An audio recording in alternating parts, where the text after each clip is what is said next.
Okay, welcome again to the first panel of this webinar dedicated to reading the city. I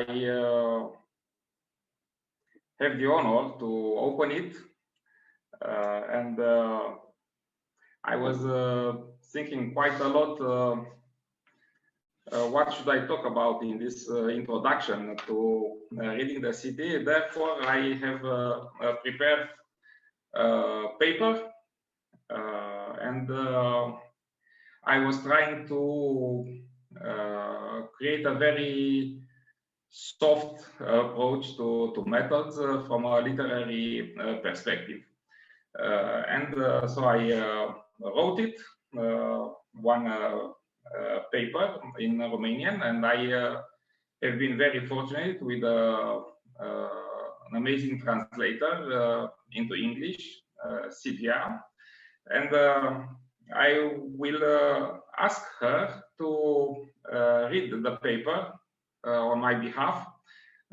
This in order not to torture you with my English accent. So, Silvia, you have the floor. Thank you for the invitation. I'm really glad to be here. It's really an honor for me to read you this paper. It's really nice to translate it and to try to put it in English, because Romanian is a really nice language that has some beautiful sounds, and at the same time translating the sounds of the city into English, it was a really amazing experience. So I will start reading it. Thank you again. It is called The City of a Forgotten Childhood Dream. Reading the city is not easy. From which spot you can look at it in order to see it all. From afar, it looks like a silhouette of houses, towers, domes. It appears two-dimensional, just like a painting. From even farther, you can't get to know it, you can't talk to it, you can't hear it. From above, from a hot air balloon, you can see the streets, boulevards, squares, the crowded traffic, palaces, government buildings, cathedrals, neighborhoods, cemeteries, and even small houses. You can observe the shape of the city, and it can be a bird like Brasilia, or a square like La Plata, or even a star with a circle of houses, and in the center a snowflake, such as Palmanova. You understand its meaning, or you simply imagine it. You can recognize the rich and poor neighborhoods, and you can see the parks and the construction sites drowned in dust. And you could even say that you like that city. You could even move there, because the climate is mild, the air is clean, the houses are beautiful, the green parks and the traffic are good, but it would be completely hasty, because coming down from the balloon, you would notice the crooked facades, nailed doors, the grass on the doorsteps, the drawn blinds, broken windows, and the howling dogs. Only by walking through the streets you can see the asphalt pits, the garbage that's thrown everywhere, the rotten materials, or on the contrary, the search for beauty in the carving of stones, in the shoulders of lanterns, in an arch or a column. You may hear laughter or gnashing of teeth. You can see lovers holding hands or sad people running desperately. At night, when the city comes down, you can breathe in the tranquility and the scent of lime trees, and in the sound of your own footsteps, you can see, as in a painting by Edward Hopper, a lighted storefront, and at a counter, a couple. By walking patiently through the city, you can discover its rear side, hidden behind the bright banners, light-bathed restaurants, laughter, and the clink of glasses. And then you will know if it's a sad or happy, scared or confident, neurotic or serene city. John Nicholas Habraken, a Dutch architect, says that reading a city is like observing a chess match, but during a break in the game. If you don't know the game, you can make a detailed description of what you see.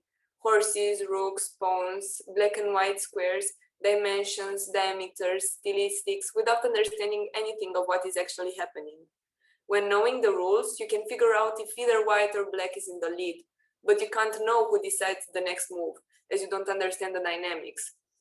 As in a chess match, the city meets the dawn at an intersection of opposing vectors, of some forces that shape and define its character. To really know a city means to predict its future while understanding its present. and it's still not enough. The cheeks of the city are furrowed by time. A smile hides a scar, and the glance evokes a lost love. Beneath a palace is a whole neighborhood destroyed without mercy, stone by stone, fresco by fresco, garden by garden, memory by memory. In a merry square where you can order a caricature for a small sum of money, several centuries ago they burned to the stakes and creaked the gallows. On a staircase there is another hole in the wall that testifies to a murder. There is now a park on a landfill. On an earth cemetery you can find a ballroom. In a church there is a museum. The city is alive, reborn after fires and floods, earthquakes and invasions. The smile dries the tears and the flesh blood boils. The old people relive their youth watching it. If you ask them, they will tell you that 70 years ago, the street was called differently and was famous for the balls celebrated by the family who lived in the house with lodges in Majolica on the ground floor, until the banker's eldest daughter ran away with a soldier of the occupation troops. Religious processions periodically cleanse the city of its passions, and they do so now, though much less frequently. What hasn't changed is the basalt and white granite pavement, like an infinite chessboard, and the beautiful girls whom at night are thrown roses at their balconies. By listening to the elders, you may feel an affinity for that city, and you will be surprised to recognize buildings you have never seen, hidden in a forgotten childhood dream. The bossages of the ground floors are familiar to you, and the cubic stone is exactly as you remembered it. You know for sure that you once opened the carved wooden door you just passed nearby, so you take a few steps back and try the old, wavy, rusty doorknob. In the park, a grandmother smiles at you as if she knew you as a child. Even though you see it for the first time, you recognize it. It is the city that you belong to. Thank you for listening. Thank you, Silvia. Carlos? Thank you very much. Thank you both for the introduction and for the brilliant reading of these wonderful texts. We are now going to start with the sequence of presentations, and the first one is titled Scoring as a Narrative Tool for Analysis and Design. And it will be brought to us by Saskia de Wit, a landscape architect and assistant professor at the section of landscape architecture of the Delft University of Technology in the Netherlands, and a cost-action member from Working Group 2. So Saskia, please, the floor is yours. You might share the screen. Yes, thank you, Carlos. I will start right away, 7 minutes being really short.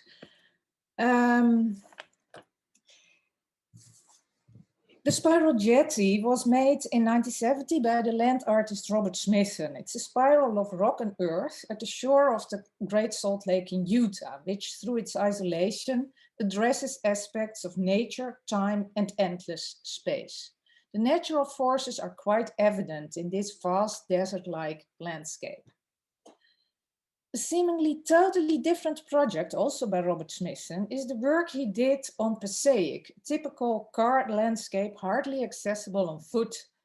But instead of viewing the mosaic of urban fragments on the map or the blur of passing pictures of the landscape that one would normally see when sweeping past in a car, he chose to address it and to experience it from the intimate vantage point of the pedestrians, going to this hardly accessible landscape by foot, and by doing so immersing himself in these pictures. In this photo essay, The Monuments of Passaic, he looked at the gaps in this dreary and industrial landscape of New Jersey as wilderness. And apparently Smithson was capable to read these wilderness qualities in this true natural landscape of Utah in the same way as he did in the suburban landscape of Passaic. He could appreciate this quality of the landscape of Passaic and of Utah only by making the journeys on foot. So the most direct way to perceive the urban landscape is by walking, as we saw in the previous talk as well. But that not only involves visual experience, but also sound, rhythm, kinesthesia, balance, and so forth. So Smithson, to me, shows the value of walking to disclose the qualities of the urban landscape that are otherwise lost. But the experience that he talks about do not only belong to him as the perceiver, but can be seen as inherent qualities of the city. And in order to include all these aspects in any way in analysis or in design, they need to be explained, they need to be exposed as components of the urban space itself, to translate them from being attributes of the perceiver to attributes of the perceived. So to disclose this physical information that can be found in the urban landscape, there are two interrelated components, the act of walking and the notation or scoring. Now, many people have worked with this idea of scoring, this movement as a way of disclosing the urban characteristics. So, for example, Edwin Bacon and Kevin Lynch in the 60s and 70s, who devised these notation techniques for analyzing and designing that take the first-hand perspective of the subject moving through the city as a starting point. It is interesting that their imagery not merely represents visual sequences, as you would think if you look at this famous image by Bacon, but they are a representation of sensations, as he said, or revelation, as this is Gordon Collins, bearing witness of all kinds of human interactions with space, of periodic occupation and appropriation of space, and of social interaction informed by the spatial characteristics. Lawrence Halprin, an American landscape architect, invented this whole vast system of very personalized scores, as he called them, to choreograph the movement of elements in urban parks, plazas, and cultural centers. He devised scores for all kinds of human endeavor: street scores, ecological scores, city scores, community scores. He derived them from traditional musical scores, a symbolization of processes which extend over time. So the essence is that he doesn't show the spatial framework as a map would do, but the time as framework. And I use this idea to elaborate here with some few examples. This is from a student of mine, Boya Zhang, who used these scores to translate her personal experience of these routes, as you can see here in the gray and yellow, to translate those personal experiences, those personal emotions even, to characteristics of the landscape, of the urban landscape. So diagrams that express turns in the road, ascents, descents, road crossings, scales, as well as proportions of space, sound, and vision. Similar one by Lotte Oppenhuis, not so long ago, in the dunes in Scorrel, a small town in the Netherlands, to express all the spatial changes that one experiences on a route. A similar one, this is well, literally a medium-sized town of Bad Oeynhausen in Germany, which is characterized by its history as a spa town, but is now part of a kind of an endless suburban agglomeration with an icon, the Jordansprudel, which you see in the left. There is this park, Aqua Magica, which was designed to give an impulse to the history and to celebrate the history of the thermal waters. In this park is a garden, the Wasserkrater Garden, which is hidden underground and is designed to expose this hidden landscape of the water, which was the reason that the city was even here as a spa town, making use of this underground water, which otherwise remains hidden. Now, what happens in this walk from the Jordansprudel to this garden, in this last part, is that we see kind of a quick change in the visual field. So first we look over the trees, you can't see the garden at all.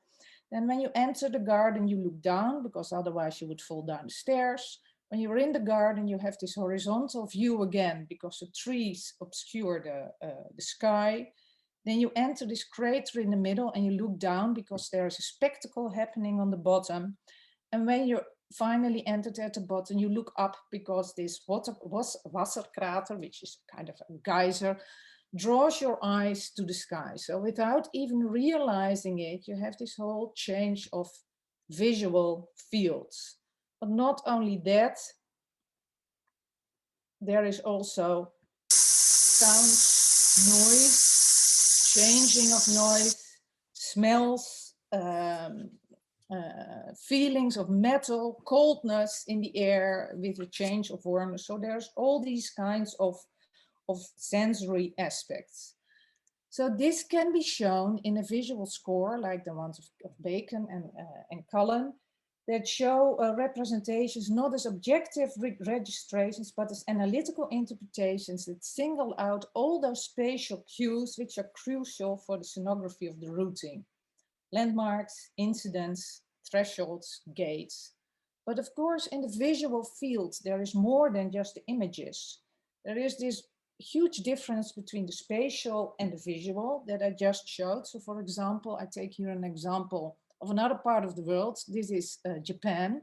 And what we as Westerners mostly see are these beautiful thatched roofs, making the image of this route rather similar to us. But if you extract the spatial aspect of it, you suddenly realize there is huge difference between the kind of openness in the suburban area and closeness when you enter this temple.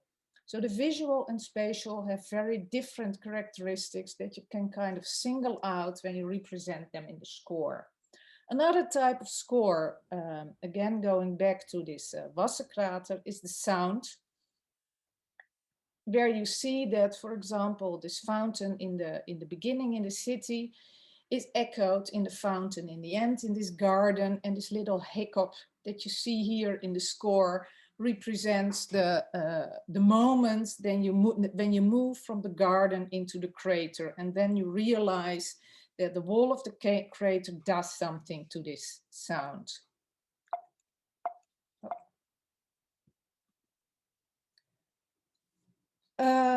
Or surface scores, the scores that you can only make by using your own body as a kind of tool to measure vertical movement, horizontal movement, and then by drawing the score, you can then again extract that tool, that measuring device of your own body. You remove it from the representation in the same way you don't show your instruments when you show the results of measurements. So here we see the surface of the earth, ascent, descent, moving left and moving right, and how the experience of the city is kind of intensified the moment when we enter the garden. So the vertical movement as well as the horizontal movement. Or another interesting one, the surface underfoot, the material we feel all the time when moving through space. It helps us in finding our way, guiding our direction, recognizing where we are, whereas consciously we barely notice it, but unconsciously it does a lot to give us orientation in the city. It is the most direct embodied and contact with the space around us. Properties including texture, roughness or smoothness, and details of surface variation. So all these representations of movements, they do not so much expose the movements themselves of the perceiver, but much more the qualities of the surroundings that change as we move through them. And they can communicate these experiential aspects of the urban landscape. And in the end, if you are a designer, to communicate the resulting design intervention. The cues allow for each visitor to read a different story. The spatial cues, the experiential, the sensory cues that are represented in these scores. And it is an essential quality of them that they are not so much images with a specific meaning, but intimately bodily perceivable kinesthetic events, which remain abstract because these scores are rather abstract. You have to take an effort to be able to read them. And they're also abstract in the sense that they do not so much dictate the story, but allow for each and every visitor to create their own. Thank you. Thank you very much, Saskia. Very beautiful presentation. let's move for the next presenter.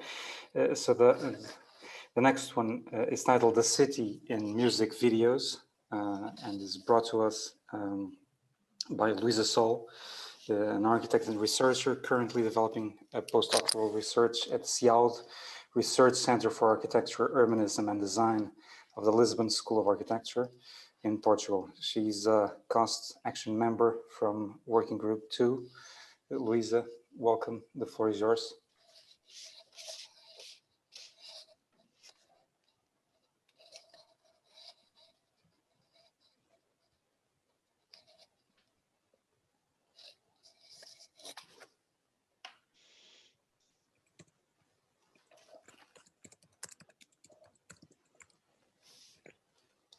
Okay.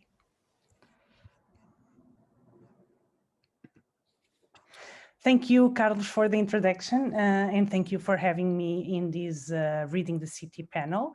I'm showing a set of visual readings from the city through the music videos from the 80s, illustrating how and seeking to understand how, in which way the music videos and the city have influenced each other. So the city, I'm starting with the city of New York, and this is due to the fact that besides being one of the most represented cities ever, it was also a tabula rasa for a fertile ground to build desires and then to live within them. And also because New York was built on modeling what ended up being considered the spirit of America. And was the closest thing to the materialization of the so-called promised land that was made possible for all of those who arrived there with the promise of a new beginning. That is the reason of these two images from harbors. Those were the arrival points par excellence for a long time in New York. And New York was also a huge urban experimental setting. This landscape has become an easily recognizable place without necessarily having to have been there before, and becoming then one of the most represented cities ever. So to inhabit New York, it's inevitably to inhabit its image. And the music videos shot in New York condense a whole set of representations, namely skyscrapers. New York was where the first and the tallest skyscrapers first appeared, and materializing the mentality of the America project by achieving goals since the sky was the limit. And music videos are, in a way, builders of visual goals and desires. Since the music video city is postmodern, and we cannot speak about postmodernism without referring to the modern, this part is focused on illustrating the conflict and the reconciliation between these two, the modern and the postmodern. And speaking of architectural image, I highlight the event that symbolically ended the modernism and marked the beginning of the postmodernism, and which itself constitutes a very powerful image, the demolition of Pruitt-Igoe, as you may see in the second line. So this conflict and this contradiction of these two moments is explored here through the image and the metaphor of the ruins. So if in modernism there was an apology for the new, meaning it was necessary to destroy the existing structures in order to holistically build the new and the modern. With postmodernism, ruins have a whole new connotation, meaning the plural and the fragmented postmodern point of view see in ruins the possibilities for a restart. And it is that celebration that I'm showing in this set of images that I'm showing you here. Las Vegas, or the lush city born in the middle of nowhere, materializes and surpasses this idea of the promised land. So Las Vegas is a place of tailor-made dreams and where you are allowed to do what normally is forbidden in the rest of America. And as an example of this overcoming, we have here the setting on your left, we have on your right, I mean, We have here the setting of the Francis Ford Coppola movie, One from the Heart, a film that was shot in Las Vegas, but for which a whole new Las Vegas was built in the form of scenario, because the real Las Vegas wasn't still enough. And as the city of Las Vegas, the music video also constitutes a territory where it is possible to build that ideal place, which illustrates a certain happiness, or at least the search for it. It is the same impetus for escape. It is the possibility of leaving the mundane, because reality can be uncomfortable. And it is on this subjective, represented, affective territory empowered by the music video that this visual reading is focused. The 80s in Portugal have coincided with the entry of Portugal in the economic European Union.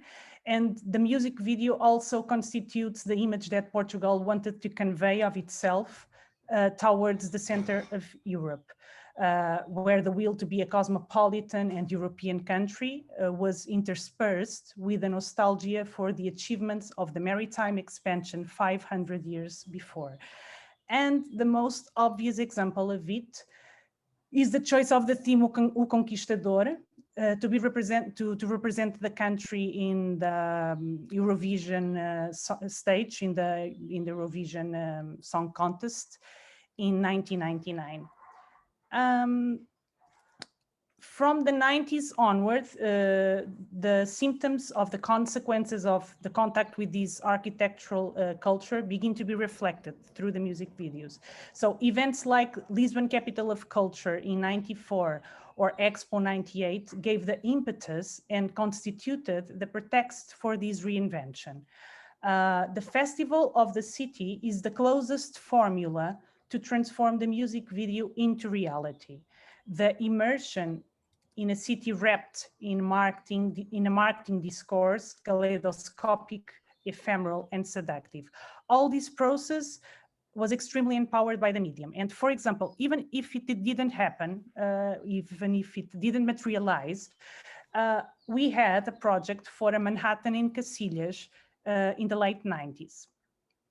So this contamination of the architecture by the music video is also reflected, for example, in the choice of the screen as a device chosen to exhibit the Portuguese representation in 2010 Venice Biennial, where 4 short movies with open narratives were chosen to show 4 Portuguese architectures with institutional seal in the exhibition context. So in conclusion, and because I'm running out of time, the music video device has influenced and became a legitimate means of architectural representation. And finally, and taking into account in consideration that this webinar is focused on the methodological part in urban narratives, I'm showing, by way of example, a workshop I led in 2018 in the city of São Paulo with the architecture students, titled Mapping Tupias in Movement, where the participants were asked to research the city of São Paulo in the various audiovisual devices.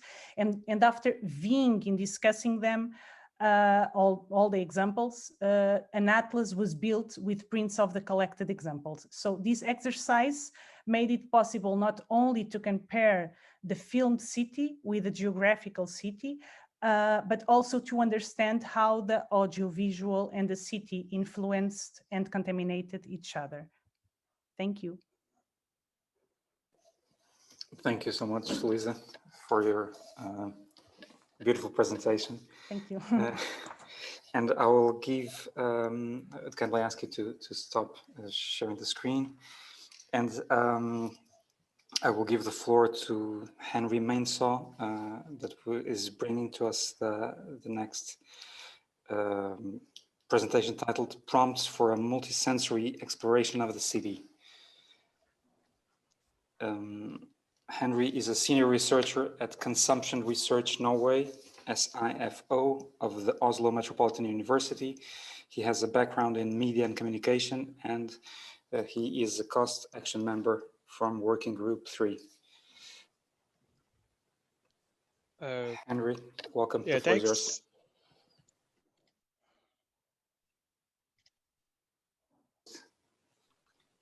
Okay. I believe it's okay now. So, thanks for the invitation. And my presentation, the topic of my presentation is to look at the experiences from a series of workshops that I've had together with master students at the Paris Descartes University in Paris, master students in sociology, where we have used workshops as pedagogy for offering students an experience of learning and practicing the use of multisensory methods in exploring the city. So this is and I'm literally taking up on the challenge that was offered in the call for the focus on assignments. So I want to look at the design of a group of tasks that I have designed together with students, and which I've used in these workshops to explore the city multisensorily. So we are, I'm looking, the inspiration for this is the kind of, it's the response to calls within many, especially in the discipline of sociology, since this course was about sociology, to for the exploration or the widening of the toolbox of sociological research, especially relating to city. So although there have been very big advances in creative and innovative methods of researching the sociological phenomena, this has not been translated into the teaching of methods at the master's and the bachelor levels in, I would say, many universities. So this is an attempt at addressing this. So I got an invitation from a colleague of mine, Caroline Bo, who was the coordinator of the course, to run this series of workshops together with students, where we use a series of multisensory methods to kind of explore the city. So I want to show some examples of these tasks that we have designed together with for the students, and to talk a bit about the kind of the pedagogies surrounding them, and kind of experiences of the students that kind of using the media. So the first example is this. This is an example of a task which of with the students to explore the urban landscape through the sense of smell. So the tasks ask the participants, which would have been divided in groups, working in groups, to capture and represent smells on the street. So this echoes what Saskia been talked about earlier, about the double challenge of not only finding of ways of exploring the city sensorily, but also how to represent it. So these tasks kind of puts the participants in a position where they have to kind of face this challenge. So you ask to choose a place, take a walk, and capture the smells, and also record and document the smells. So that this is an example of how this task is designed, where there is a double characteristic, which is constraint in the sense that we have detailed and instructions on what to do and more specifics, but also within it there is a challenge. There's a kind of openness for flexibility. So this is kind of what kind of characterizes this mode of inquiry, and is inspired by a problem-based learning approach, firstly, and also secondly by the design thinking. And so this is kind of a representation of what kind of artifacts that's very common in the field of design, which is the design brief, where it's a series of instructions that kind of define the tasks and expected results. So A second similar one, a task which I designed was a sound map, which goes in the same light. It really defines a challenge to kind of go out in the city for a walk and capture the sounds and try to articulate what kinds of meanings that we can discern from the sounds. The second, it called the challenge of capturing the sounds and representing them is also present in these tasks. The third one, which is also a bit whimsical and playful, is based on a task which is about identifying and recording what I would call magic objects, which is kind of a task which opens this to interpretation of the kind of the participant. So the task is to kind of take a map of the neighborhood and identify a spot, and during the work, try to capture the objects that have a potential magical quality. So this is kind of designed in a kind of specific, deliberately a whimsical manner and a playful manner, which is designed to encourage engagement, to encourage playfulness as a mode of learning. So the goal is not mainly about the results, but also the kind of the process and the kind of reflections that are generated with the process of kind of doing this kind of event, and the types of techniques that the participants will be able to devise in order to address these tasks.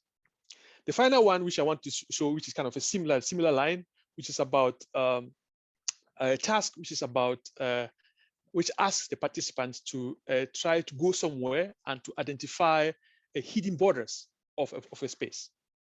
So the question of how to interpret which calls on subjectivity and which implies a bodily attunement to an environment in order to able to kind of to read which have been at this point has been mentioned earlier about the implication of the body in the reading of the city. In order to identify this, interpret this task, this will require some kind of active bodily engagement in order to kind of read the city. So, and I want to say something about the pedagogical aspects of it. So the goal here, which I emphasize, first is not these are not designed to be replicated and repeated. So these are just prompts that participants are encouraged to use to explore the city. But where I emphasize that it's important that these are very contextual, and that this should be could not be considered as things to be replicated, but rather as kind of ideas on how to design the all participants' own ways, methods, and devices for exploring the city. So that's first way. Secondly, besides hands-on participation, group work, and there is also a focus on reflexivity. So it's in every workshop, I kind of raise a certain level of questions, which is relate to the epistemological and ontological status of such methods, the ethical issues of ethics, and also a request to look at the affordances of these kind of methods of exploring the city, and also to try to ask questions about voice and subjectivity, and how these are reflected upon and identified in the process of inquiry. So just to finally, I don't know how much time I have got. I'm not looking at the time. 2 minutes. How much time have I got? 2. Okay, good. So a couple of examples of some work from the students that participate in the workshop. So you see, this is an example of an attempt at representing the market in Parisian market through a smell map. So in this map, so this is the map. The place is the Marché des Enfants Rouge. That's the title, the name of the market. And so in this map, the the participant has tried to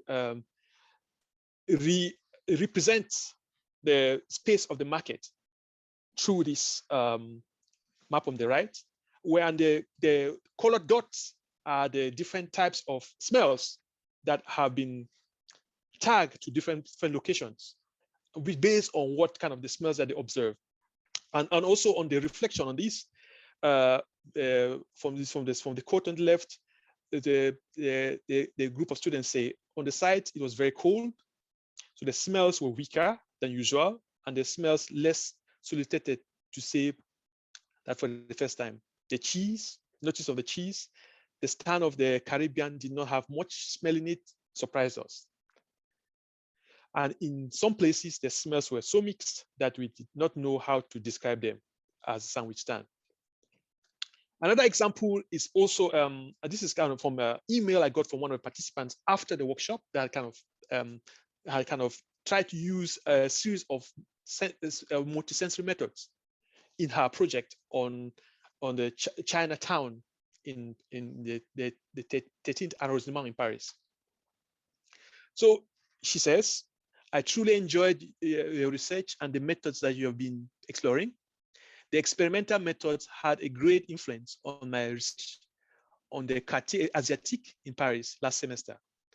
The smell maps helped me identify the cuisines and the consumption patterns of the neighborhood, which in turn helped me identify the region and the origin of both the business owners and the customers. Just an example of a quote kind of here. So I just want to emphasize the importance of playfulness as a part of the pedagogy of these research methods in the workshop, and how the importance of playfulness in encouraging engagement, experimentation, and also the aspect of risk in the explorations in the city.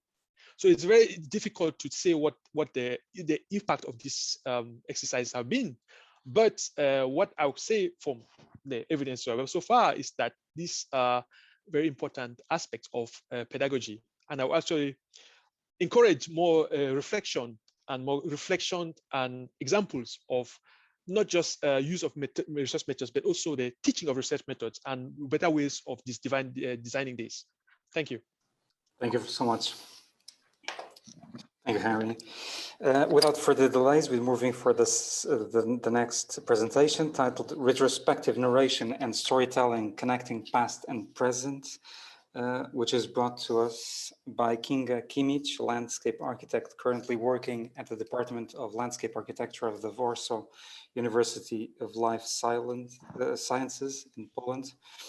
Kinga is not only responsible for short-term scientific missions, but also a cost action member from Working Group 3. Kinga, welcome. The floor is yours. Yes, good morning, everyone. I hope you can hear me quite well today. Perfect. I will try to share with you my presentation, and please tell me if you can see everything.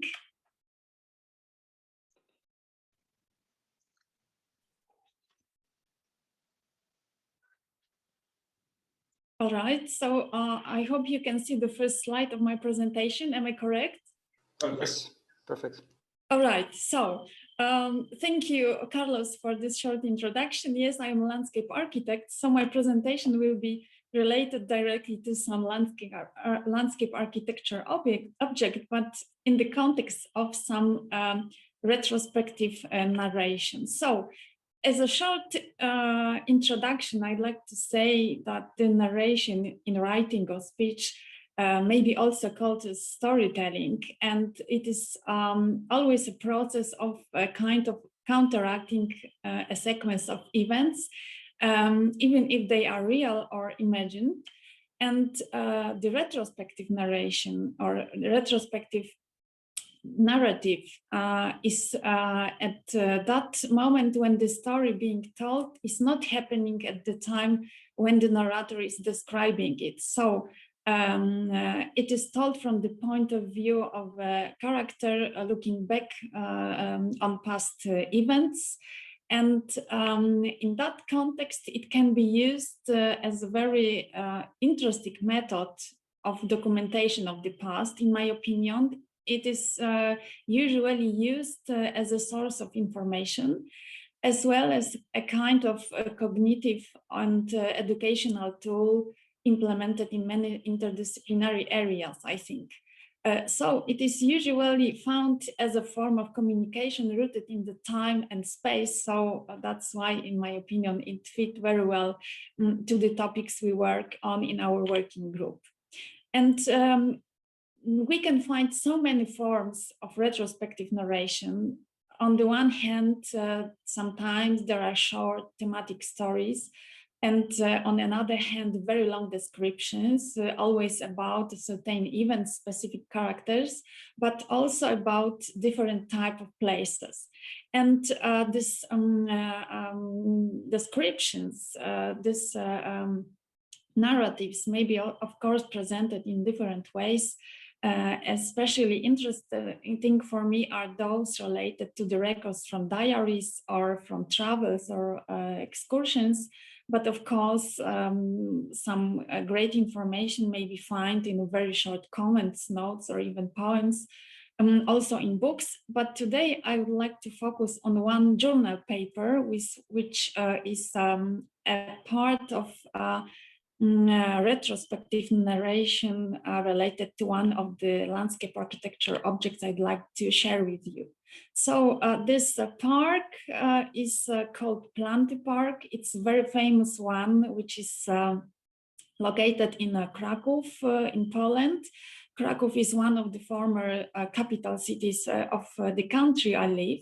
And the park is located also in a very special situation because it replaced destructed fortifications, and it surrounds the old town of the city. Its linear form of over 4 kilometers long is a great green belt which is surrounding this old town, and at the same time enables its discovery through walking as a kind of activities which is usually related when you visit a park. The history of a park is quite long. It was laid out in 19th century, in 1820s, but in next decades, in next years, it was developed much. So some retrospective narration related to descriptions presented on different forms in the last 2 centuries may impact our knowledge about this object and its development. So the example of retrospective narration I'd like to share with you today is a 2-part paper which was written by Gustav Paul. Gustav Paul is not a very famous writer or even the gardener, I think, but he visited the park in 1912 in the summertime. And as a result of his visit to this place, is the paper entitled A Summer Walk Along Planty Park in Kraków. So, as I said, it was published in one of famous magazines of that times called Gardening, and it happened in 1912. And this article covered in total 8 pages. And it is a kind of presentation of a park and its features, its elements from the point of view of the narrator. As you can see on this slide, the 1912, it's a date almost in the middle in the time of existence of the park. So on the left side, you can see the date of its creation. It was 1820s. Now it's 2021. So 1912 is almost in the middle of that period. And what is interesting in this description, the narrator's impressions related to his visit to the park include so many aspects. Some of them are described in very detailed form, some others just in short words. And they include general data as location, history, Also some selected features related to the composition or arrangement of the park, what is very interesting for me as a landscape architect. Also some data related to plants, the structure, specimens, and the element as a flower bed and its diversity was one of the main points of description presented in this paper. It is also interesting to find some short information about equipment and also some elements creating the background of the park. I mean the spatial framework related to some streets, squares, but also buildings. Some of them are very important to the park concept. For example, the Royal Castle, which is a dominant point, as well as university, theater, or some churches. So in my presentation, I'd like to focus just on few aspects related to the diversity, and showing that the retrospective narration can be used connecting the past and present, but I think also the future of the knowledge related to the park. At first, it can be used as a method increasing knowledge about the rules of park arrangement, as I said before. All information may be compared with other sources from the past, other descriptions, photos, maps, and used for garden art analysis. So we can find these changes related to the different periods of the park existence. But it can also be used as a method increasing knowledge about the changes of park layout from the past, but also in the relation of the next years of its existence after the description, what gives also the possibility to analyze and to assess the park transformation also from today's point of view. So it's a very huge time of the park existence. And in the huge interest of the narrator were flower beds, as I said before. Some their forms and plant species may be also compared with others in the relation to the past, but also become the inspiration to the process of revalorization of ornamental details at present and in the future. And the last aspects, which are very interesting, is relation between a place and people. So the retrospective narration may be used as a method increasing knowledge about people, their behaviors, to observe and analyze park users' activities in the context of development of park rest offer and its adaptation for social needs. And on the other hand, as a method increasing the knowledge about famous people, for example, the sculptures or monuments which are located in the park, they become very important commemorative elements of Polish history as well as heritage. So we can also follow the changes and the opinions of the narrator about that aspects too. So as a very short conclusion, I'd like to say that retrospective narration enables a kind of discovering the diversity of physical elements of place, of course, through narrators' words and opinions. On another hand, or at the same time, it enables a kind of identification of unique values and spiritual character of a place through the narrator's senses or feelings. And finally, I think that it is a great method of both writing as well as reading urban places, which are directly connected, and they make possible to connect past with the present in many dimensions. So thank you for your attention. Thank you so much, Kinga. Thank you for your beautiful presentation. I will now give the floor to Marlies Vermeulen, who's bringing us the presentation Cartopology. Marlies is an architect and an educator and a PhD candidate currently working as a cartopologist for the research practice Deer Hunter based in The Hague in the Netherlands. She has recently joined the Cost Action and is now a member from Working Group 3. So welcome, Marlies, the floor is yours. Thank you. I pre-recorded a video, so I'm trying to share that now. Otherwise, I talk too much, so that's how I keep within the limit of 7 minutes. There it is. I suppose it's already full screen, and I'll simply have to push. I simply have to push play. So enjoy. Thank you. Hello, my name is Marlies Vermeulen. I'm trained as an architect, but I work as a cartopologist for the research practice Deer Hunter that I founded together with Remy Kruse a couple of years ago. I'm also doing an artistic PhD research, and I teach cartopology at various universities. In this short presentation, I would like to introduce cartopology as a discipline that combines mapping and cartographical techniques with fieldwork methods coming from anthropology and ethnography. Doing so, cartopology tries to document the everyday reality that you can find on site by challenging traditional spatial notation conventions. Cartopology is a lot about implicit knowledge that is hard to put in words but easier to embody. That's why, even though it's a short presentation, I introduce 2 exercises to do rather than to explain. The first exercise, window setting, I kindly ask you to observe the window setting that I will show you on the next slide.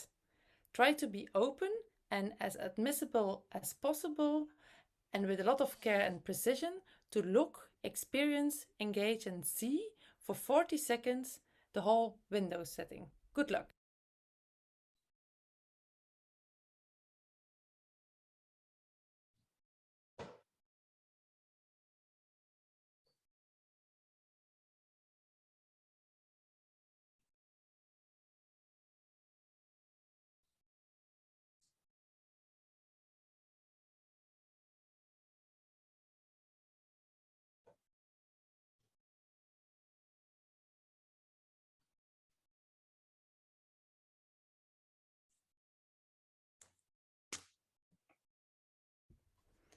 Welcome back. So, what did you focus on? What did you see? How was it? I focused on the wood of the window itself, on the facade that I could see through the window, but also on the curtains and on the plant that was standing there in a pot full of water, and a pufferfish. What was it doing there? Who is living there? Now, it's clear that from my observations that I'm taking decisions, that I'm not some sort of documenting device that would record everything, but that I zoom in, I zoom out. How did you see? Where did you focus on? What did you question? It's very clear that I was part of the observation. The drawing conventions used within architecture have a hard time allowing those experiences, like observing the window, for instance. However, this little observation is an example of how the designed environment is appropriated. So why do we take decisions in the design process on such a poor representation of the reality? Because it matters, not only the drawing itself, but also who is making the drawing. I take different decisions than you do.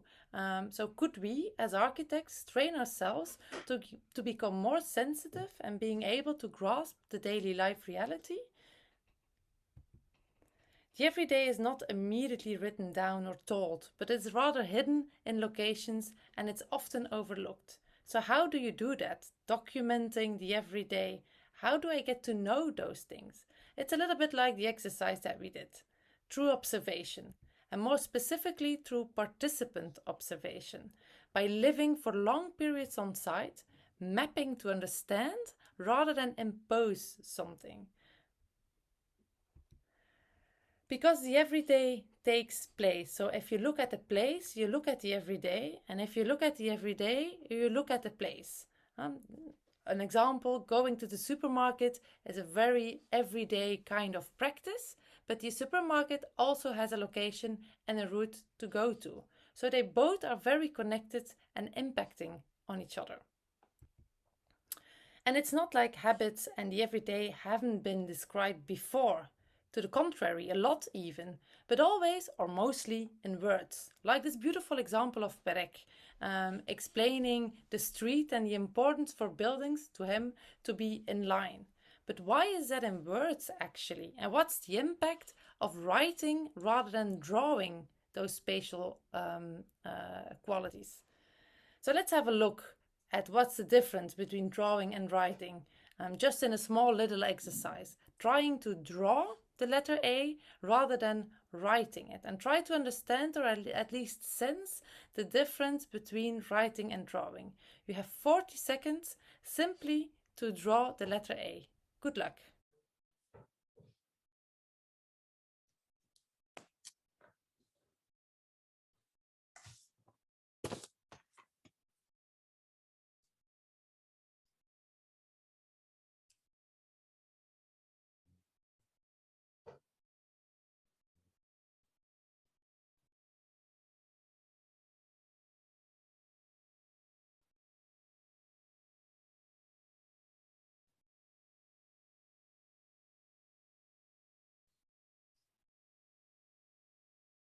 Welcome back again, and I hope that you sense the difference between writing and drawing at least a little bit. We can't go into detail on that, but I hope that you also sense that drawing is often questioning and immediately makes associations with an earlier drawn line, for instance. In contrast to writing, writing makes everything immediately linear. However, experiencing place is not a linear process. So should we then draw the everyday? A cartopological map, to conclude, tries to combine both, tries to combine the sensitivity of Perec with the sensitivity of mapping and of using and expanding spatial notation systems, tries to combine place with drawings and writings of the everyday, and therefore embrace the chaotic research process that is necessary to understand place. Unfortunately, I cannot show any examples in this short presentation, but there's plenty to find on the websites Border Encyclopedia and deerhunter.eu. For more on cartopological strategies, go to cartopology.institute, and you can also find me on social media. Thanks a lot for watching. Thank you so much, Marlies, for your beautiful presentation that brought us to the importance of looking at the everyday and the power of spatial notations. I will now give the floor to Matej Nikšić with the presentation titled Participatory Visioning of the City. Matej is an architect and a senior scientific associate at the Urban Planning Institute of the Republic of Slovenia and assistant professor at the Faculty of Architecture at the University of Ljubljana. He's a cost action member from Working Group 3. Matej, the floor is yours. Thank you, Carlos, for this nice introduction. Actually, it's three of us today. I'm not sure you can see Damiana and Natalia on your screen because we are here in this Zoom big room. It's too big to see everybody, I'm afraid. But the idea today was to share some more insights into the case study that I already presented during the Belgrade meeting of the Working Group 2, during the roundtable. And it's related to the experimentation on participatory urban regeneration that we did in the last few years together with other institutions. Actually, our activities, I would say, are kind of stretched between reading the city and then also activating the city, because together with the inhabitants, we try to understand the state of the art in one of the aged-up big housing estates here in Ljubljana. And then also for these activities, we try to activate them to join the kind of common visioning of the future of this neighborhood. Of course, all these activities, either reading or activating oriented, were aiming in empowering people to be more active citizens in the urban regeneration processes. Instead of talking too much again from my side, I will share now a short video, which is a kind of attempt to show you what kind of techniques we use to both make the citizens read their environments in an innovative way, but also then activate themselves in the capacity of the active citizens. And after the video, I will shortly pass the word to my colleagues, to Damiana and Natalia, Damiana is an architect by her background, but she's also a local from this neighborhood. And Damiana was a crucial kind of connector of our institution to the local community, because Damiana initiated one grassroots local initiative that was trying to put the quality of public spaces in this neighborhood on the agenda. While Natalia is the creator from the Museum of Architecture and Design here in Ljubljana, and Natalia is very knowledgeable and skilled in involving children into the processes of learning about the spatial culture. And Natalia was a very important part of our endeavors at the Ruski Tsar neighborhood, because she also was the motor of the activities together with the local youth. So they will shortly comment on it. And let's have a short look of the video. I'm not sure how I can share the video here. Share screen. But I don't have the button. Oh, but you are a co-host? Sorry about that. Yes, you are co-host. Spodaj, Matej, spodaj na sredini tak zelen gumb share screen. Okay. Hopefully this will work. Remember to put the audio if...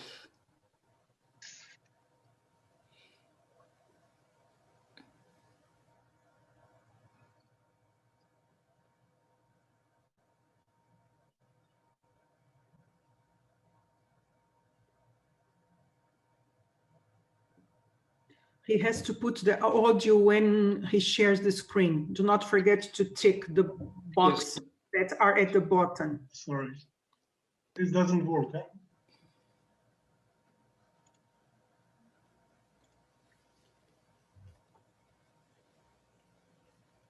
So when you do share, screen share, and you choose, you have to tick share audio if the video has.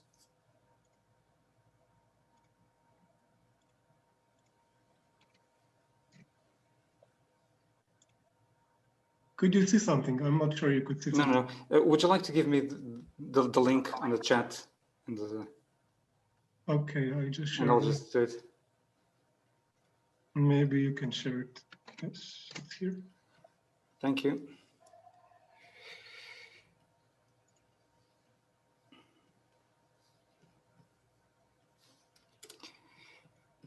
Sorry for this technical obstacle. Here it is. Great. Thank you.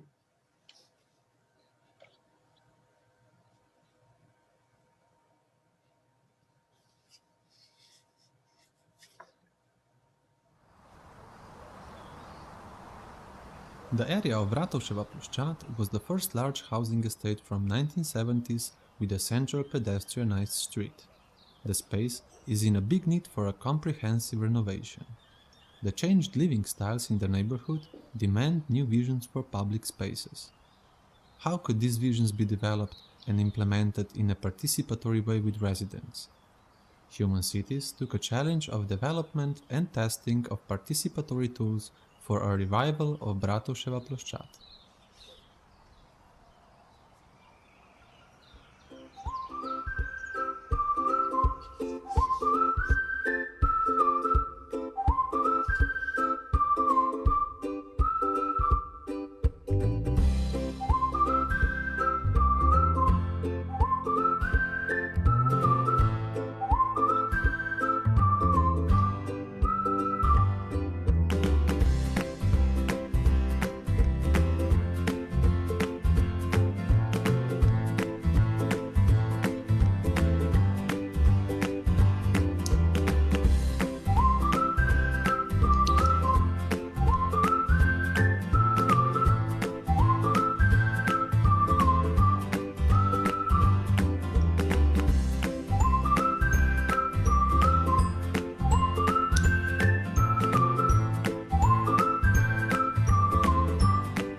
Thank you, Carlos. I think we can stop it. Perfect. Thank you so much. If Damiana and Natalia want to add something, yes, please be short as we are running a bit out of time, but you can turn off on your microphones.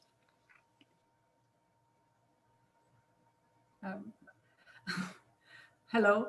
I was thinking that this would be like an interview, like a talking, but I can tell you this, that I live in this neighborhood for almost all my life.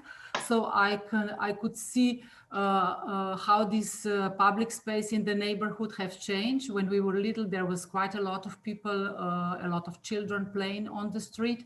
And now, as you can see through the movie, through the video that Matej shared, there is a lot of empty space here. In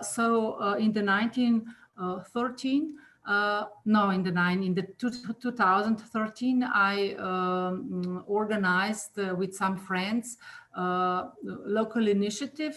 We call it ourselves Let's Meet on the Street, and we wanted to show people how this public space could be better used, how we could use it if there will be some more urban furniture and some other things on it. We reached the inhabitants because this is quite a large neighborhood and a lot of people is living there, and there is no option how to communicate through, there is no system to communicate like, because we don't know so many people, because there's a lot of them. And so we use the event, Jane's Walk, maybe you know it, it's international event, and we organized like urban walk through the neighborhood, and a lot of people came, and we were starting to get some connections to organize some events. We reached people, inhabitants through young people, through children, because they were willing to come to join, and we organized some workshops so that they would give some ideas how, what they would like to have in this public space. And through that developed an event, we call it cinema, in the neighborhood cinema. We organize a very simple projections on the facade of the houses, and people come and enjoy the event. A lot of people came.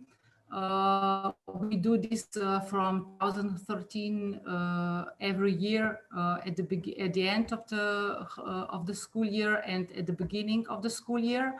So this was, you know, some very I don't know how to call it, very simple events that would gather people together.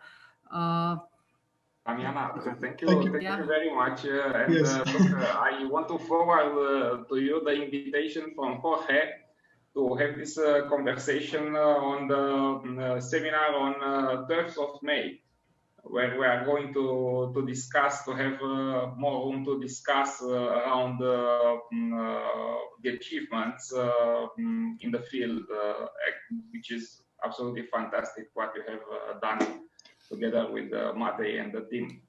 Exactly. We have already been in preliminary conversations with Matej, who has already proposed with you and Natalia to develop this as a conversation, a more thorough conversation on that other occasions. We look forward to that very much. Thank you very much. Okay, then. I will then now give the floor to Sernaz Arslan, who is the next presenter, bringing the communication titled Generational Analysis Method Regarding Rural to Urban Migrant Experiences.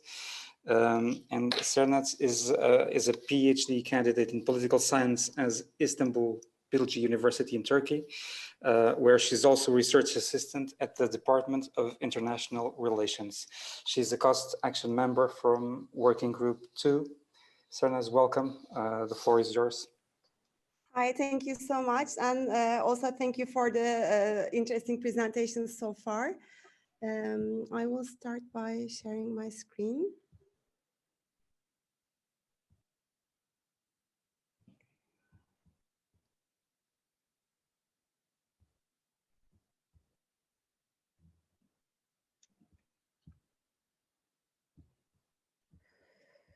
All right.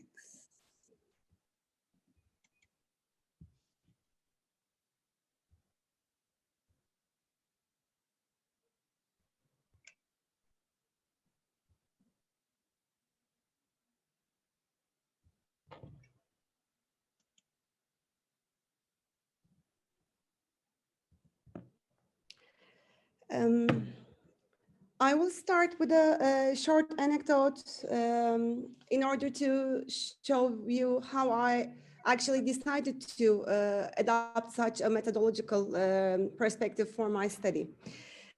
It was a hot summer's day. I took my 4-year-old son to a playground about which we have been hearing a lot. It was located in the premises of super high-end Zorlu shopping center in Turkey, which you're seeing now. And there was a playground of which I have been hearing a lot lately.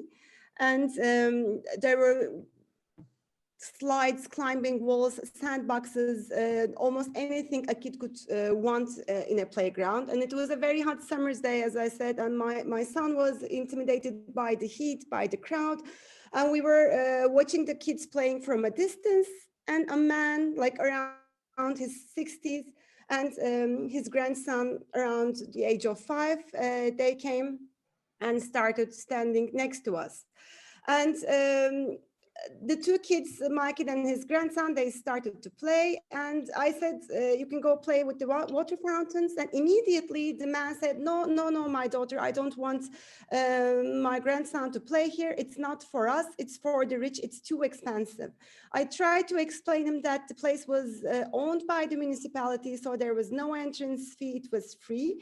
But he said, no, I'm not from Istanbul. I migrated 40 years ago, and still I'm not feeling at ease. So these places, they're not for us. And he took his grandson away, and they just walked away. And after that, we didn't stay there any longer, and we went back home.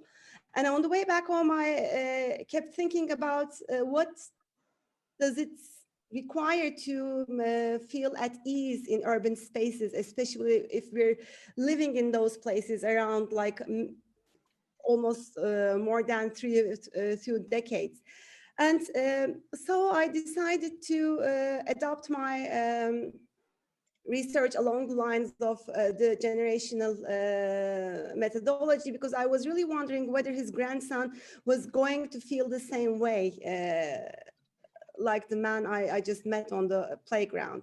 And so Zorlu Shopping Center is located in Levazım in Istanbul. Is a very, let's say, high-end neighborhood as well. And right across it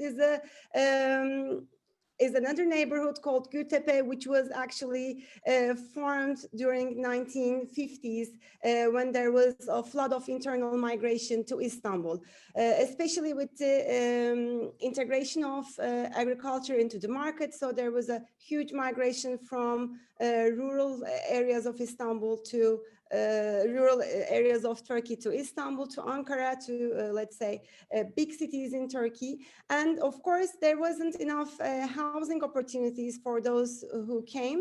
And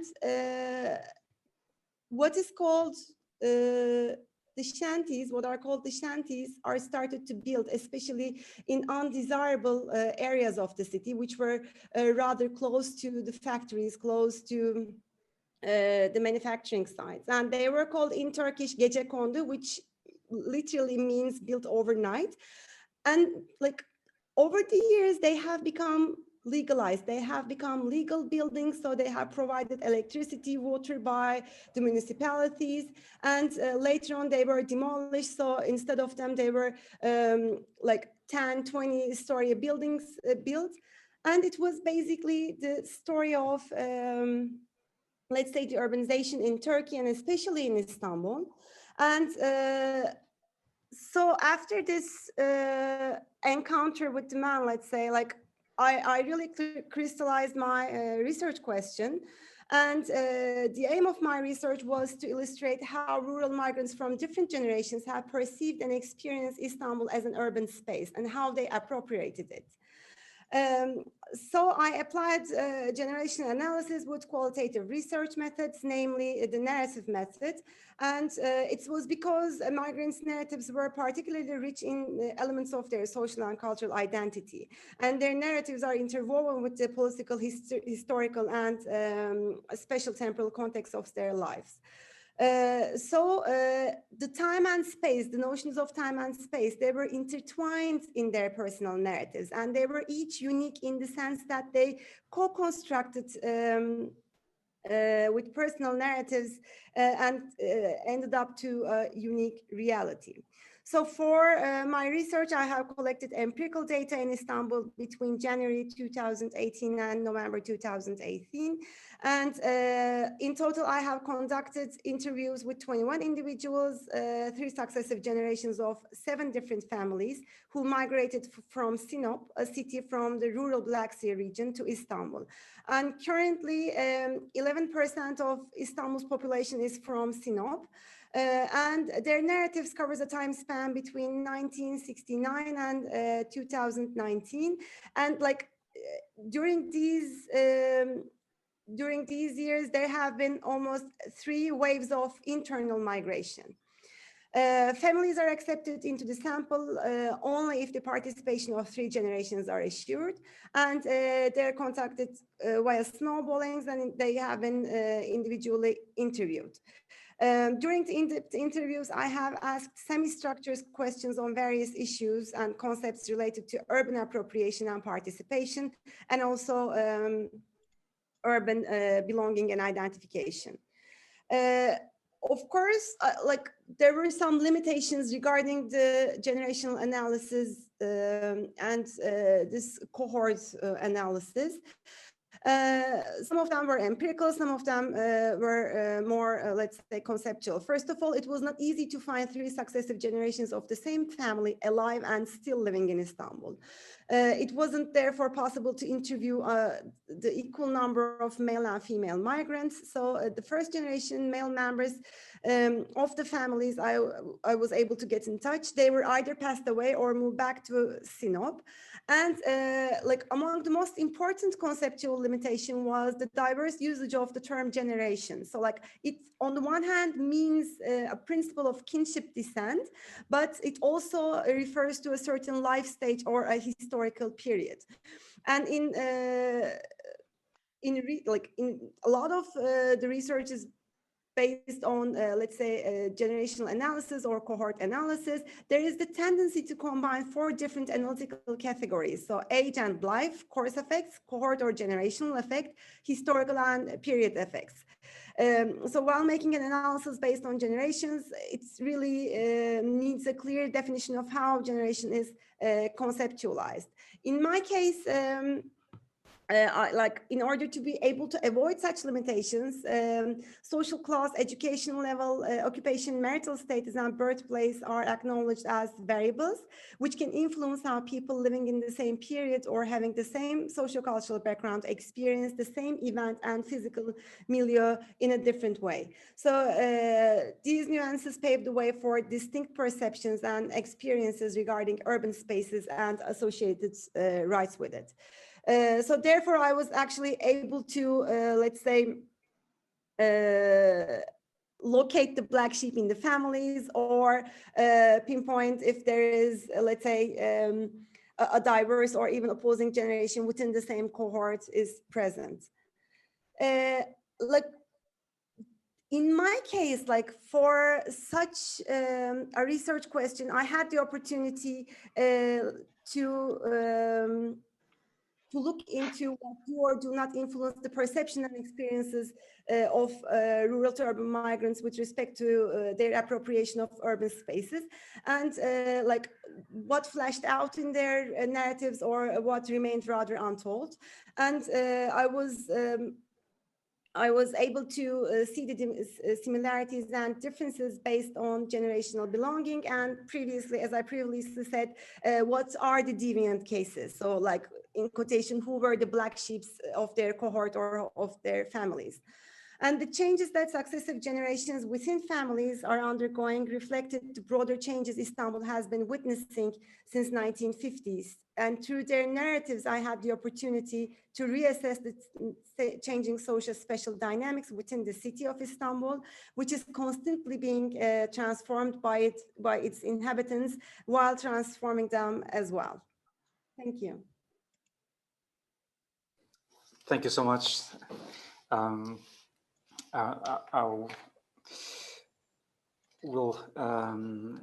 It was very interesting the way you put on the floor this idea of generation, and I will just read the comment from Panu Letuvori referring another issue, which is the fact that framing our cost action within medium-sized cities are in focus. Perhaps it would also be important to have neighborhood as a frame. So this is certainly an issue that we'll discuss later today. Without further delays, we have only 10 minutes. We are light beyond our schedule. I'll give the floor to the respondents. First is Daria Ricci, or Ricchi, an architectural historian and writer, presently a researcher at Oxford Brookes University and part-time tutor at Oxford University. Daria is a cost action member from Working Group 2. Welcome, please. The floor is yours. Hi, I think you can hear me, right? Yeah, perfectly. Sorry if I mispronounced your surname. Ricchi, it's fine. Okay. Thank you. At least like the attempt of double. So I'd be really brief, actually, but I was thinking I have a general comment and one at the end with categories I could see in the interventions. And the first is just a reflection of what it means, reading, which is basically trying to look at, comprehend the meaning of something by interpreting characters or symbols of which it is composed. And what it does is, in general, is try to discover further informations beyond the mere and more intuitive meaning of these symbols. Obviously, reading the city, and I think both of writing and trying to read and the analysis of a city has a long history, and it has been attempted, well, both in literature and in architecture history. So try to read and analyze the design of the city. When it comes to literature, I mean, I go close to home, so I was thinking, obviously, Italo Calvino, Invisible Cities, which is just one of many. When it comes, or like Super Studio, like stories about the city. In architecture and urban planning, it's been obviously historically, especially, for instance, in the 60s and 70s. One example is Archizoom Non-Stomp City, but also Schumi with the Parc de la Villette or the Manhattan Transcript. So this way of like trying to reading by also like rewriting basically the city through a different code basically. And that, funnily enough, is just not this wave of postmodernism and the construction in which literature narratives in a way merge or converge with architecture history and design as well. So basically reading becomes in a way a different way, I mean, a way to try and find a new language to describe by means of other symbols. And I think we've seen in basically all the 7 presentations. The language which I found is comes through a few common ground, which is movement, notation, cartography, so mapping, But there are basically three main points I wanted which I found as a commonalities of this intervention. The first is the concept of notation. And so this need to find a code or like a new code, both to decodify, so to read again, and to rewrite, and so as a means of designing. And we've seen in Saskia scoring as a narrative tool, or the remapping by Marlies, which is both a way to document and so read and basically try to understand and analyze, and one as a design tool, so to basically move forward. And it comes to mind when it comes to the notation, also the other disciplines, like in my case is dance, but like I was thinking about Laban notation, or again, the music score.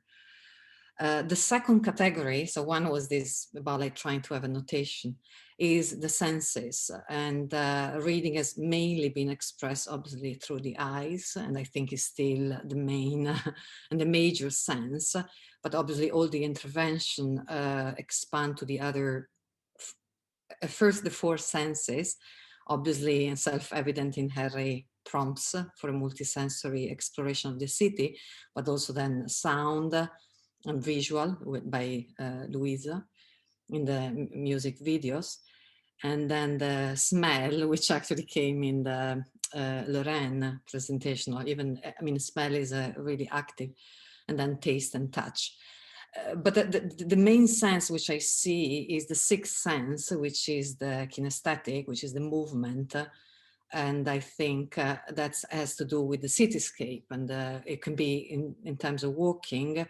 I'm doing now work with, again, moving and well-being in space. So for perception, so our basically, yeah, our kinesphere, so we can reach and see. And the kinesthetic moving, which came to mind again, the drawing, which is also the action of the hand.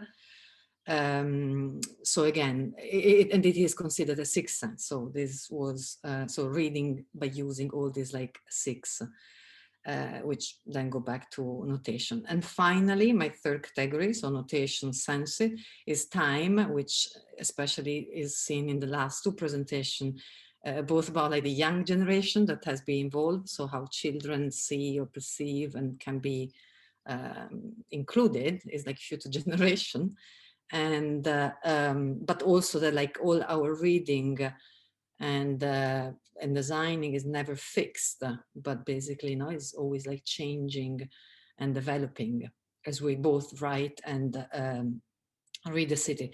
So in a way, like reading becomes a method to rewriting and finding new meanings. But yeah, my 3 points were this notation, six senses, and time. And that's it, I think. Perfect. Thank you so much, Daria, for trying to put some sense into categorizing all these presentations into. I will now give the floor to the second respondent, Hanna Musiol, Associate Professor of English based in Trondheim, and a member of NTNU Artec, the Art and Technology Task Force in Norway. Hanna is a cross-section member from Working Group 2. Welcome, Hanna, please. The floor is yours. Super, thank you so much. I hope you can hear me. Thanks so much for the invitation, and thanks so much for the panelists, and I can commiserate with Daria. It's 7 minutes is truly not enough to reflect on all of these fantastic presentations. But I want to thank the panelists first for bringing so much of the urban vitality and magic back, you know, if only for a day, because most of us have lived, you know, very kind of flattened, zoomified experience for many months. So it's really poignant to actually zoom through and take a peek at the work you did in or on, you know, Paris, Istanbul, Koper, Krakow. So my my little homage to this is I'm wearing a map of all of the cities that you're kind of writing or talking about. So again, also very brief comments and reflections. I want to actually start thinking about how our call section is actually comprised of so many different scholars and practitioners, architects, urban planners, theorists, cartographers, but also cultural and new media and literary scholars. And so we share this interest in the cities and narration, but we certainly do not share the language. I mean, we do not share the same disciplinary language. So for me, it was really fascinating to focus on reading, like as Daria did as well, because this is a kind of a central, crucial method, a technology, and also a grand epistemological conundrum in literary studies. You know, we constantly ask, and we go to war for it, you know, what reading actually reads, you know, who reads, with whom, and for what purpose. And also, this is so important to ask because at this particular moment, we see this kind of crude structuralist revival of certain kinds of habits of which are uninstitutionalized in the academic kind of universe, but also they're baked into our urban algorithmic and justice infrastructure in our smart cities, right? So there is a certain kind of dominant reading, which is data mining, extraction, data collection, you know, something that would probably make Walter Benjamin kind of roll in his grave. So this kind of crowdsourced, top-down reading, the city for domination, it flattens difference, it erases difference, it also reinforces discrimination, and in many ways hampers our ability to understand how we can reclaim our cities, how we can desegregate them, how we can honor different urban communities and address, you know, complex urban relations, experiences, subjectivities, affects, and mobilities.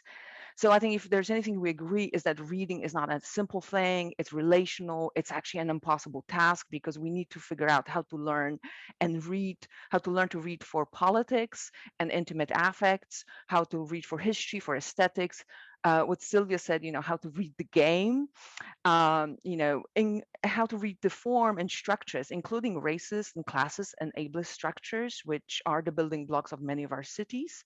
So I think today's presentations, I think, are a very good reminder that there are so many ways to read, that reading is a set of complicated methods, that it's transdisciplinary, that involves experimentation, that it relies on metaphors, modes of speculation that can be for narration, for reflection, for affect, for collective political and social action, but it's also very shaped by our disciplinary understanding and by the media we engage with. So we read the map very differently than we read mass data or a literary text or a cartouche or a racist or gendered structure or a drawing or a musical notation, right, as Saskia taught us. We also read very differently the urban atmosphere, the human and non-human urban kinships, right? So these projects, I mean, several projects, what I've noticed at least, make efforts to make the unmapped and unfelt present, visible, audible. Others show ways how we could learn how to develop a sensitivity, an eye, a critical touch, a sort of a political literacy, about how public places or urban places are planned and built and experienced and how they can be also reshaped. And I also hear other different takes on what reading the city is, you know, a practice that engages different communities of residents and stakeholders, you know, and several presentations focus on enabling the process of, or pedagogies of reading the city together. I'm thinking about Sernaz and Henry and Matej and Damiana and Natalia in particular. And I think these efforts to engage students and non-academics in learning how to read the city, including its invisible borders, fences, demarcation lines, as well as human and non-human intimacy, as Marlies and Henry to a degree show us also is very needed. We also learned that reading is also an ethics of listening, a new ethics of touch, especially in the work on multi-generational experiences of the city. And then also, of course, it is an interpretive practice with a history. And I'm very thankful to Kinga and Saskia for showing us how important it is to turn to past imaginaries and archives of reading, reflecting, and walking and being in spaces. Luísa tells us a different story of, or another story of visual and sonic refractions, showing us how visual aesthetic can travel and does travel across media and continents, reshaping architecture, but also erasing difference in some ways, I think. And in the project on Cartopology, which I thought was very interesting, was another effort to kind of develop a technique to craft intimate maps of the mundane aspects of the urban experience and blend the toolboxes of different disciplines. After all, we do want to map these or to read these large-scale systems, but also be able to sense, see, and archive what Kathleen Stewart calls ordinary affects. And for that, we need sort of a new practice in the arts of noticing, as Singh would say. So my takeaway, just to conclude briefly, is that reading the city as it sort of emerges from today's panel is something that we scholars, transdisciplinary scholars in this network, need to learn constantly and relearn with each other, but also from those transient and permanent dwellers in urban environments, and of course from each other at the same time. We also need a kind of an awareness that we need an engaged kind of political, aesthetic, and cultural literacy, and as well as an urban pedagogy of sorts, in order to be able to understand these invisible relations and affects, especially those that render some bodies and some systems and infrastructure, as Catherine McKechnie would say, ungeographic, or as Slaughter would say, unnarratable, undescribable, right? So once again, this was an impossible task to do it in 7 minutes, but this is my takeaway, and I hope that we continue with some of these interesting conversations in the chat and later. Thank you. Thank you so much, Hanna, for so comprehensively have introduced a series of topics that I do hope that we'll be able to explore at least partly in our roundtable discussion in the, later this evening. We're 6 minutes beyond our schedule, but I don't know if it's the occasion to let anyone that would like to have just 1 or 2 sentences to respond to the many questions that have been posed in the chat over the last minutes, or to these 2 respondents. We will have some more time in the end. Adriana, please.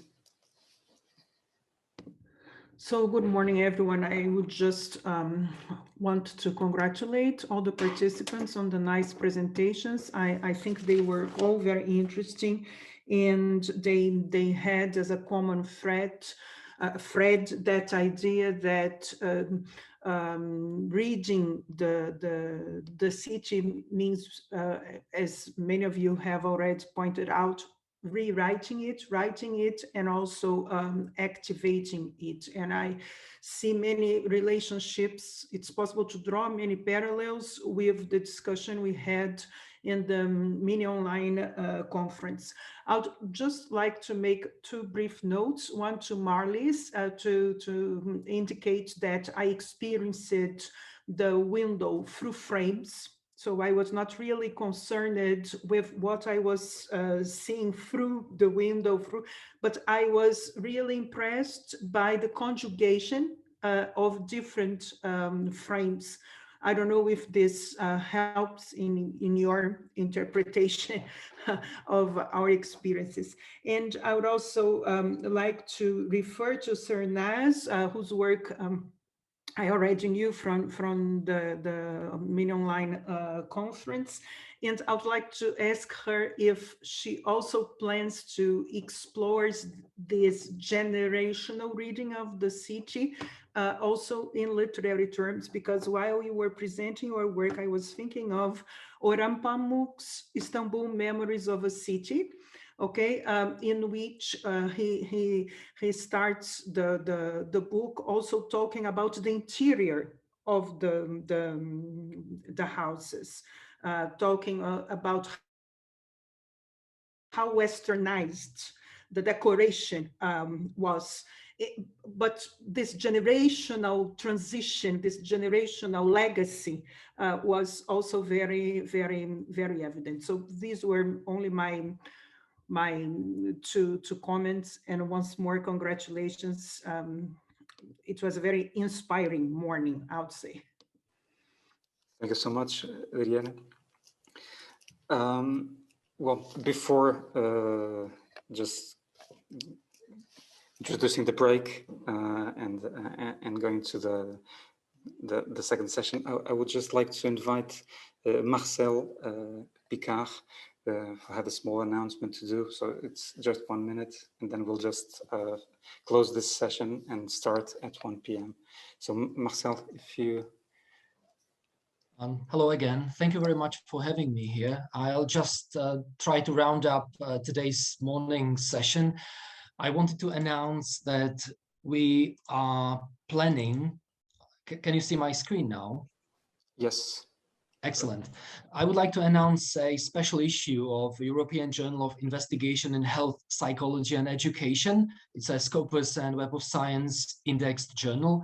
And I'm on the editorial board, and I managed to plan with Carlos and Klaske a special issue that is called Urban Psychology, Cognition of and Interaction with Urban Environments Through Narratives. We tried to create the topic so that it perfectly fits our cost action, and I believe that it could somehow attract the attention of not only all the cost action members, but globally. It should generate some traffic, hopefully. The guest editors are me, Klaske, and Carlos, as I say, and the deadline for your contributions is the 1st of February, 2022. So it's actually 12 months. It will be probably extended by another 6 months, hopefully. So there is quite a lot of time. So if there is anyone who is interested in this special issue, go to the website. All the information will be made public through our newsletter and through our cost action website, or you can send me an email or send me some chat message so that I can answer. So again, it's a special issue of a Scopus and Web of Science indexed journal. The journal is called European Journal of Investigation in Health, Psychology and Education. And the title of our special issue is again, Urban Psychology, Cognition of and Interaction with Urban Environments Through Narratives. So that's all. Thank you very much for having me again. Thank you so much, Marcel. Well, there are lots of questions that have to remain unanswered, but I would just ask Sernaz just to give a brief response to the question raised by Adriana. Just 1 minute, and then we'll close the session. Thank you. Thank you very much, Carlos. I'm not going to take much time. Indeed, Adriana, I was also thinking about giving an example from Orhan Pamuk's other book, A Strangeness in My Mind, regarding the generational approach. And I think it makes even more sense when the two novels are read together, especially, as you have said, putting home as a continuation of the urban space. And currently I'm working on a literary perspective regarding a generation analysis of urban space based on Elena Ferrante's novels, and how female members of the same family from different generations experience Naples as their immediate urban environment. So I hope I can share once that research is done. Thank you. Thank you. Thank you very much. And so thank you, everyone, for this wonderful and dynamic and inspiring morning. We will continue at 1 p.m. So in 47 minutes from now. Enjoy your quick lunch, and see you in a bit. Many of the questions of the issues raised will have, I hope, enough time to be discussed, then to go back to them in the last hour of the day. So thank you once again on my behalf and of all the Working Group 3. See you at 1 p.m. Thank you. Thank you. Thank you all.